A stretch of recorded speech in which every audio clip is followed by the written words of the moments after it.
So Radharani, she is known as Anuragani. Anuragani Radha. Anuragani means her love, her feelings for Krishna, her passionate Ragini, Rag.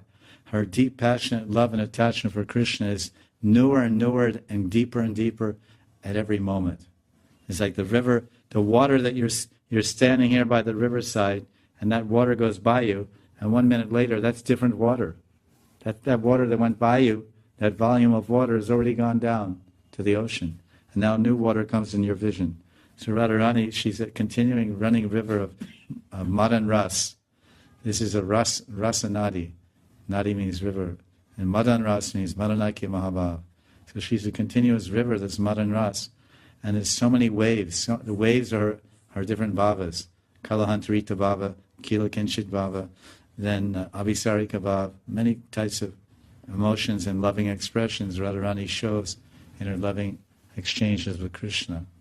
Whereas this Chandravati is a little more limited in her variations. She's not known as Anuragani.